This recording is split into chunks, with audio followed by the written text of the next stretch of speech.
Hi, my topic today is primary amenorrhea, the causes and management. So, if we come to amenorrhea, the two types of amenorrhea are primary and secondary amenorrhea. Primary amenorrhea is absence of menarche by the age of 16 with normal growth and with normal development of secondary sexual characters. Sometimes we may have to warrant the evaluation of amenorrhea starting from the age of 15 because of slighter early menarche trend in some general population. It is usually due to some genetic or anatomical causes. And secondary amenorrhea is absence of menses for more than 3 cycle intervals or more than 6 months in a woman who was previously normally menstruating. So it usually signifies an underlying medical condition. So what are the causes of primary amenorrhea? 50% are due to chromosomal abnormalities like gonadal dysgenesis.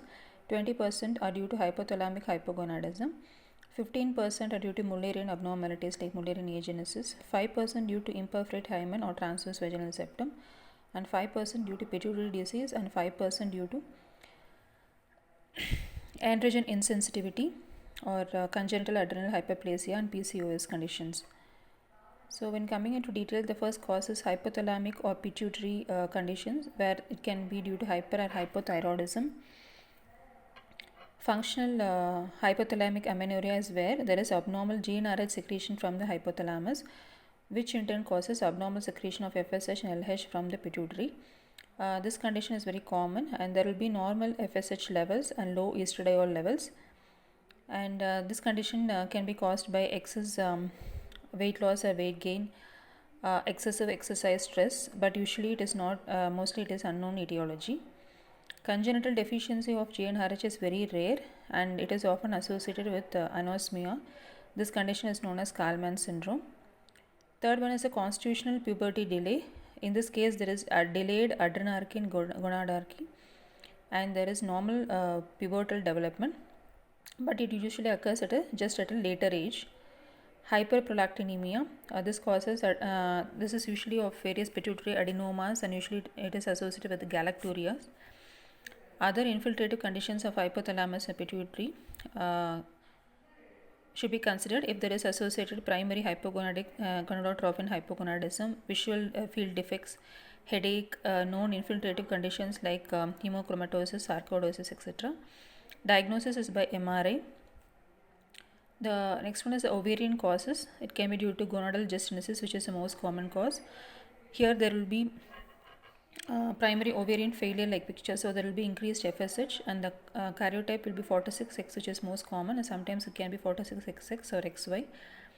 So most common condition is the Turner syndrome, where there is absence of X chromosome. The condition will be 45X, and this females will be having normal female genitalia, uterus tubes, and which are normally developed till puberty. But they'll be having primary amenorrhea, so they have to be supplemented with cyclical estrogen and progesterone at the time of puberty, and also they have to be supplemented with growth hormone for adequating a normal growth.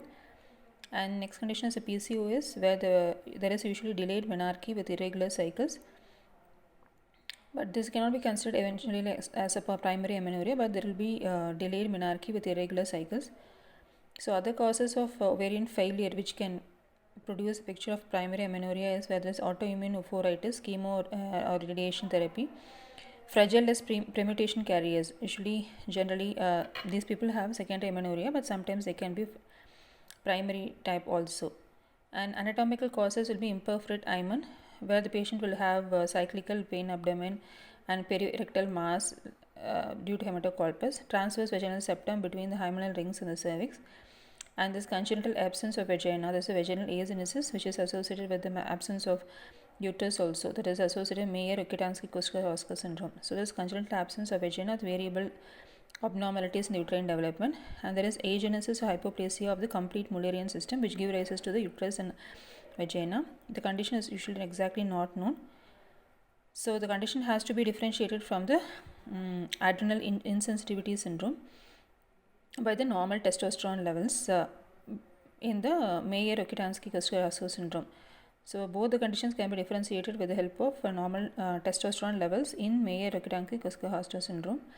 This picture shows the presence of imperforate hymen. This shows the presence of transverse vaginal septum in the arrows shown. And other causes are receptor or enzyme abnormalities, which is the most common is androgen insensitivity.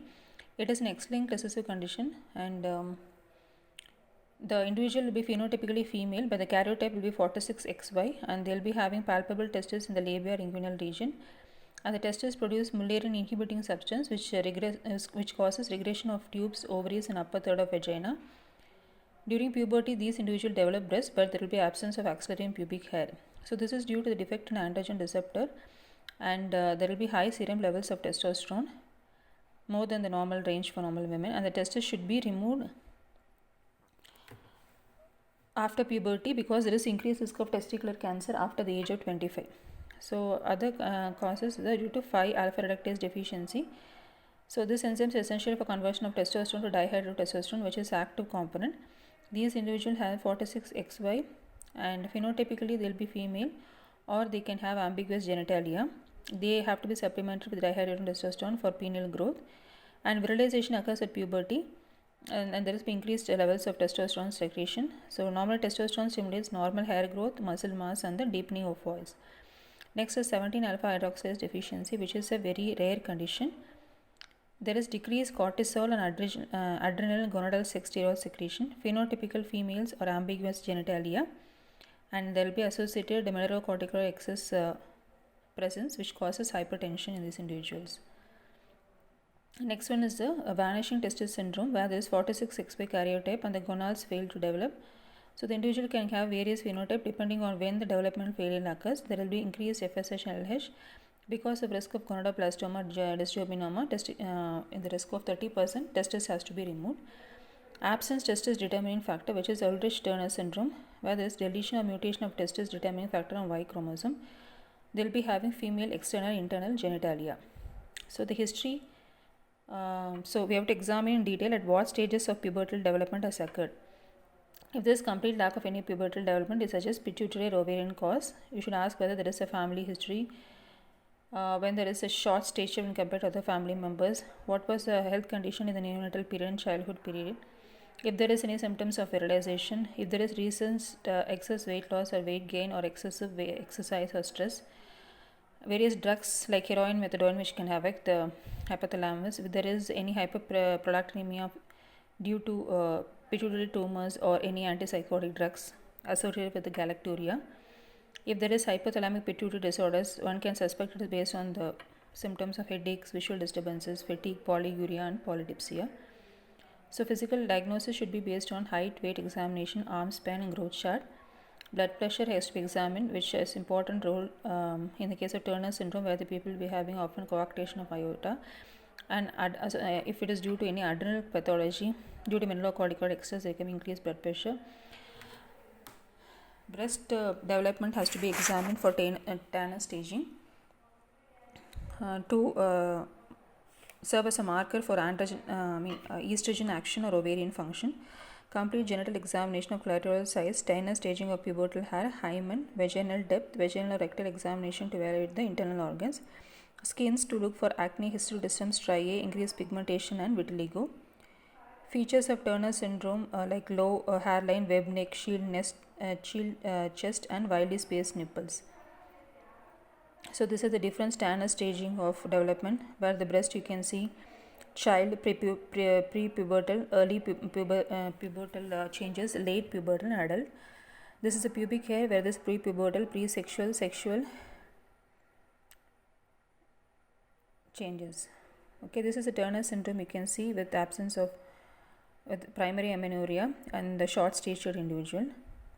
So diagnosis with various studies, we have to evaluate with ultrasound or sometimes MRI may be required to see whether the uterus is present, to look if there is hematocolpus or hematometra due to outflow tract obstruction, which can be determined by ultrasound, which can be present in the case of vaginal septum or imperforate hymen. If the uterus is absent, then one has to look for karyotyping and serum testosterone. If there is Mullerian abnormality with the absence of testosterone, there will be 46XS. Or if there is uterus is absent and if the karyotype is 46XY with increased testosterone levels, it suggests androgen insensitivity syndrome. Next is if the uterus is present and no other anatomical causes of primary amenorrhea has been determined, one has to do FSH or beta HCG to rule out any pregnancy. So, FSH levels plays an important role in diagnosis. One is, if the FSH is high, it indicates that the ovarian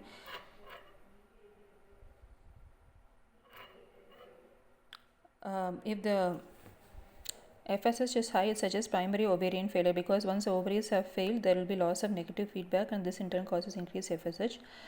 So this can be due to karyotypic conditions like Turner's or presence of Y chromosome. If there is Y chromosome, the gonads has to be removed because there is increased risk of malignancy at a later stage.